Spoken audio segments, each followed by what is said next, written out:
Hello, this is Gloomy Sunday, and once again, I will be sharing spooky stories that will send shivers down your thorny spine.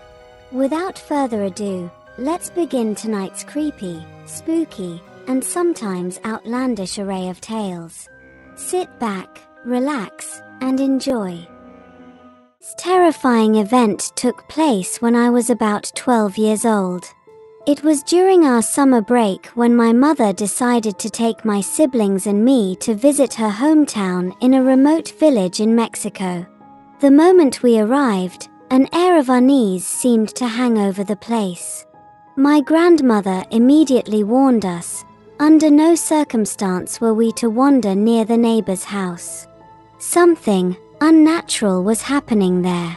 Whispers floated among the adults, hushed tones carried dark tales. The 16-year-old girl who lived across the street had been possessed. My grandmother, a woman never prone to exaggeration, uttered the chilling words, "She carries the devil inside her." It had started innocently enough.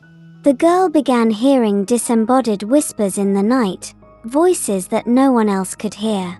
Soon after, she claimed invisible footsteps followed her wherever she went, creeping right behind her, matching her every move. She stopped eating. Sleep became impossible. Each morning, she woke with fresh scratches and bruises carved into her skin, marks from unseen claws. The local priest had been summoned multiple times to bless the house, dousing it with holy water and fervent prayers, but the evil within would not be banished. Things only grew worse. The girl became violent, unpredictable, lashing out at her own family. Her siblings had to be sent away for their own safety, leaving her parents alone in that cursed house, desperate and terrified. The townspeople whispered that just passing by the house left them sick with dread. Some claimed to see shadowy figures flitting past windows. Others heard bone-chilling wails even when the house appeared empty. My cousins were so petrified that they refused to walk down that side of the street, choosing instead to take the long way around the block, even if it meant a grueling detour just to reach the store nearby. Their fear infected me too. Yet, a part of me, the reckless part only children seem to have, was morbidly curious.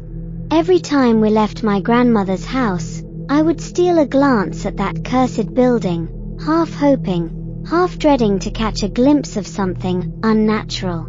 One morning, I awoke to the muffled voices of the grown-ups, speaking urgently.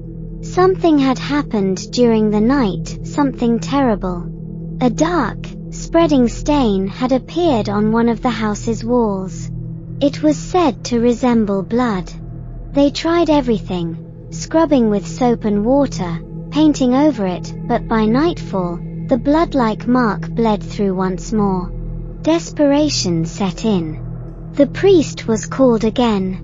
The wall was blessed and doused with holy water amidst frantic prayers. Still, the stain returned by dawn, darker and larger than before. Word spread like wildfire, and soon a constant stream of villagers gathered to pray in shifts, clutching their rosaries, whispering desperate Hail Marys into the stale air thick with fear.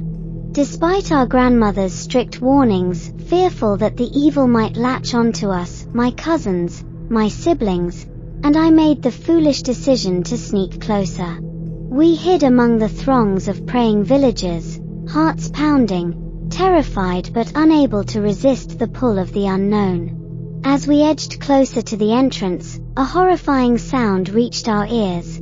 A girl's screams, not just cries of pain, but gut-wrenching howls of pure, soul-twisting agony.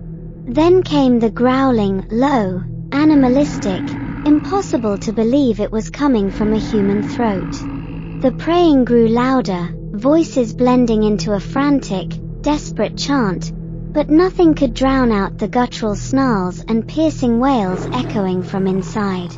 One by one, my cousins and sibling peeled away, unable to take it. My sister clutched my arm, begging me to leave, but I couldn't. I had to see. I slipped past the crowd and into the house. What I saw rooted me to the floor in paralyzed horror. There, tied tightly with thick, fraying ropes to the banister, was the girl. She looked like a ghost skeletal, her skin pale and stretched tight over her bones, eyes sunken and wild.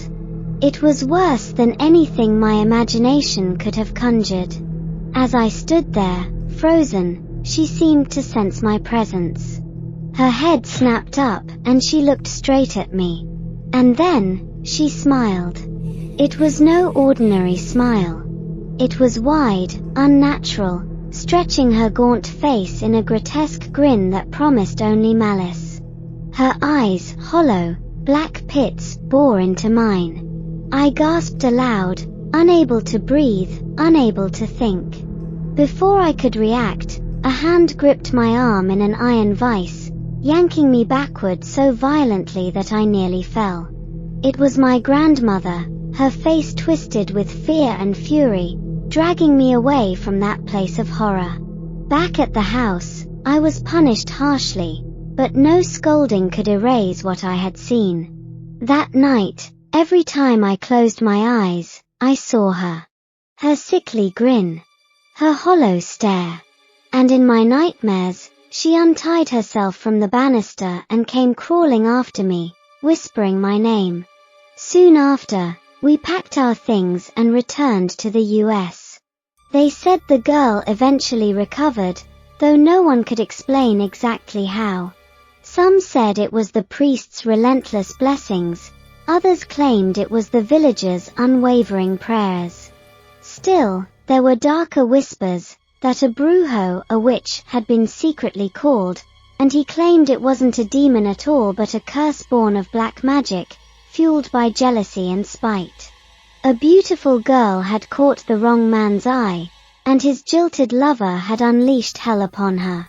After she recovered, she was sent to live with distant relatives in America, far from the place where her nightmare had begun. As for me, even now, so many years later, I cannot forget. I still see that face in my mind, that hollow, twisted grin, whenever the night grows too still. And sometimes, when I'm alone, I swear I can hear faint whispers behind me, footsteps that are not my own. And every time, I wonder, did something follow me home that day?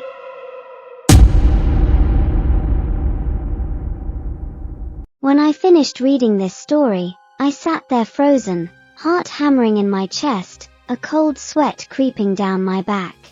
The images painted were so vivid, so raw, that I felt like I was the one standing there face to face with that possessed girl, trapped by her black, bottomless stare.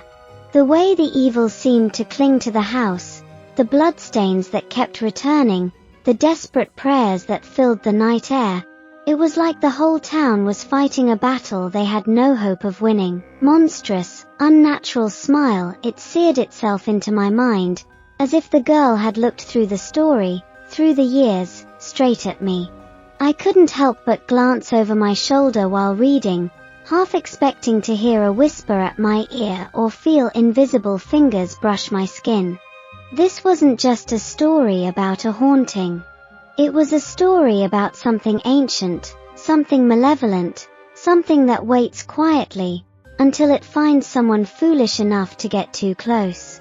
Even now, as I sit here, I can feel an oppressive weight in the room, like unseen eyes are watching, waiting. Some doors, once glimpsed, never truly close.